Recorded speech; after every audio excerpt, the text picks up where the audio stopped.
Assalamualaikum. Welcome to Shimbul Memorial Nursery School and College, Rajshahi. This is Jimia Khanum Moni, Assistant Teacher of Shimbul Memorial Nursery School and College, Rajshahi. Dear students, how are you? I hope you are all okay and fine. And students, today is Wednesday, and we read the grammar part on Wednesday. We know that, yeah.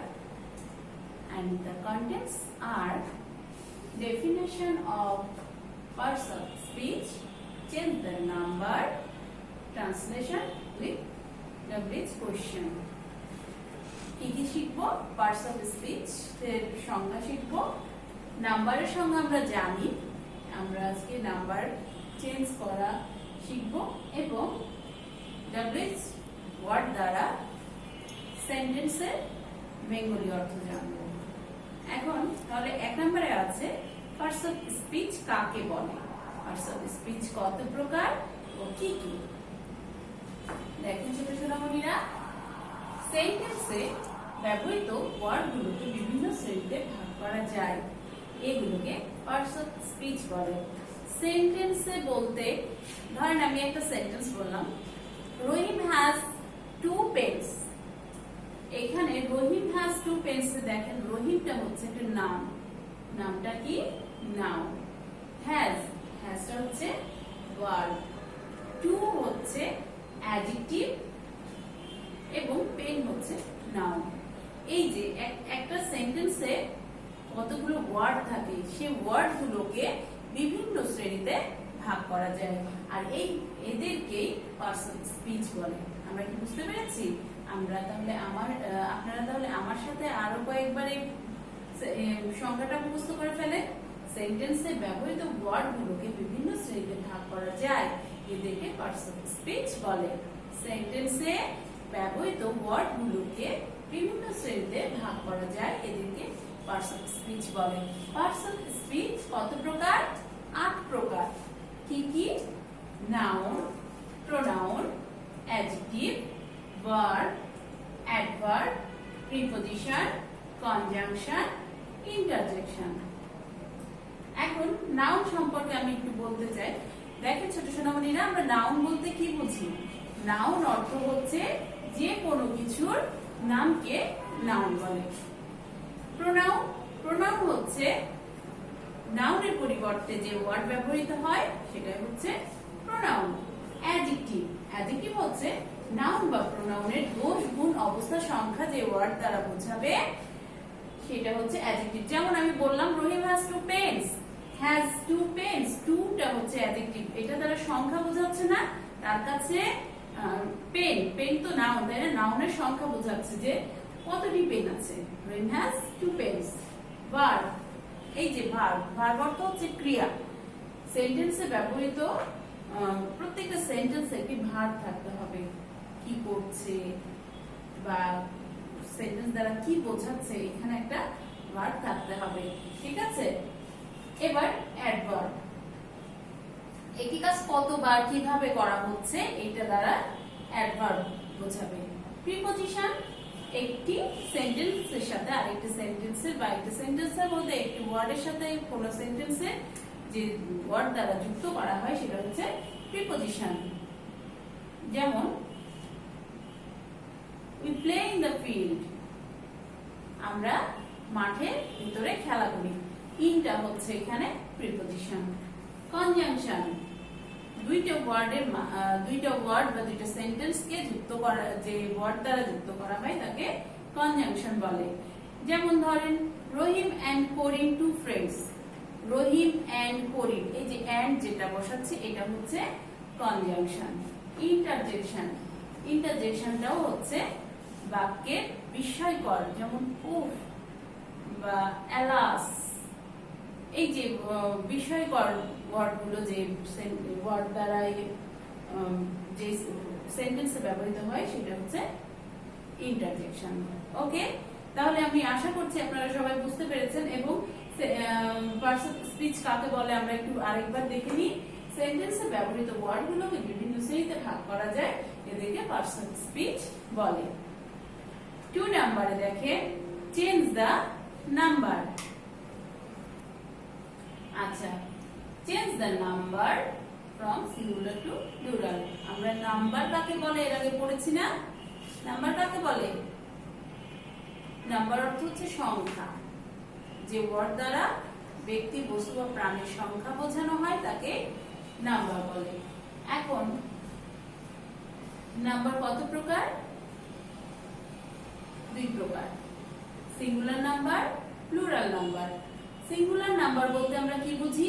যে ওয়ার্ডটা দ্বারা একটা কিছু বোঝাবে, single word বোঝাবে, সেটা হচ্ছে singular number. আর plural অর্থ হচ্ছে একের অধিক বোঝাবে, এটাকে প্লুরাল ওয়ার্ড বলে। তাহলে আমরা সিঙ্গুলার থেকে প্লুরাল করতে হবে কিভাবে আমরা এটা একটু জেনে নেই। কিভাবে আর কি, এটা হচ্ছে আমাদের মুখস্থ রাখতে হবে। যেমন BUS বাস, বাসের প্লুরাল হচ্ছে বাসেস, বাসের সাথে ইএস যুক্ত করে প্লুরাল করা হয়। তাহলে বাসের প্লুরাল কি হলো? বাসেস। বেবি, বেবি যখন একটা ওয়ার্ডের শেষে ওয়াই থাকবে, এটাকে প্লুরাল করার সময় আমরা ওয়াইটাকে তুলে দিয়ে আইএস যুক্ত করব। ঠিক আছে? তাহলে বেবির প্লুরাল কি হবে? Babies, BABIES, babies. বেবি এর প্লুরাল কি হলো? BABIES, babies. আমরা কিন্তু এই ওয়ার্ডগুলো সবাই মুখস্থ রাখবো। ঠিক আছে ছোট সোনামণিরা? অক্স, অক্স অর্থ একটি ষাঁড়কে বোঝাচ্ছে।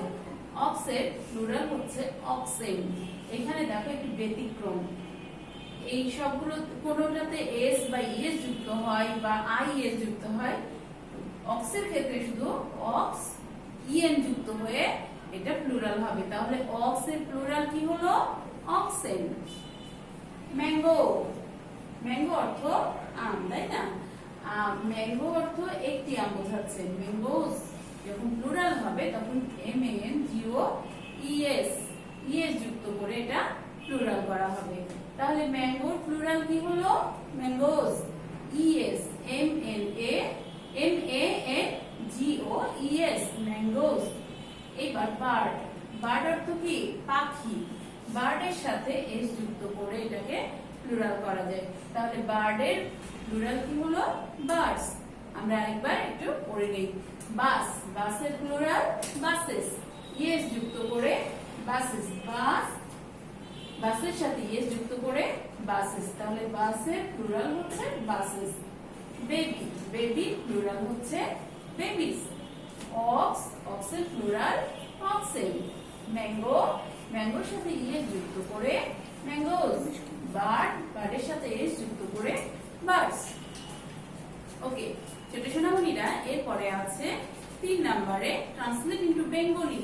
WS ওয়ার্ড দ্বারা আমরা যে সেন্টেন্সের ওয়ার্ড মিনিং গুলো আমরা জানবো। Where do you live in, তুমি, হোয়ার অর্থ কি? কোথায়। এই যে হোয়ার, হুইচ, হোয়াই, হোয়েন, এইগুলো হচ্ছে WS ওয়ার্ড। এইগুলো দ্বারা আমরা সেন্টেন্স এবং তার অর্থ জানবো। Where do you live in, তুমি কোথায় বাস করো। হোয়ার অর্থ কোথায়, ডু ইউ লিভ ইন অর্থ বাস করো। তাহলে তুমি কোথায় বাস করো। Where do you live in অর্থ হচ্ছে তুমি কোথায় বাস করো। Which class do you read in, তুমি কোন শ্রেণীতে পড়ো। হুইচ অর্থ হচ্ছে কোন বা কোনটি। হ্যাঁ, হুইচ ক্লাস কোন শ্রেণীতে, ডু ইউ রিড ইন তুমি পড়ো, তুমি কোন শ্রেণীতে পড়ো। ইংরেজি কি হলো? Which class do you read in. এরপরে দেখো why are you crying. Why অর্থ কি? কেন। হোয়াই আর ইউ ক্রাইং অর্থ হচ্ছে তুমি কাঁদছো কেন। তাহলে হোয়াই অর্থ কি? কেন। আর ইউ ক্রাইং তুমি কাঁদছো। তাহলে তুমি কেন কাঁদছো ইংরেজি কি? Why are you crying. এরপরে দেখো when will you come, তুমি কখন আসবে। when অর্থ কি? কখন। তাহলে when will you come এর অর্থ কি হলো? তুমি কখন আসবে। আমরা কি এই ওয়ার্ডগুলো বুঝতে পেরেছি ছোট সোনামণিরা? WS ওয়ার্ড দিয়ে সেন্টেন্সের মিনিং আমরা জানলাম। আমরা আরেকবার একটু পড়ে নিই। where do you live in, তুমি কোথায় বাস করো। which class do you read in, তুমি কোন শ্রেণীতে পড়ো। why are you crying, তুমি কাঁদছো কেন। when will you come, তুমি কখন আসবে।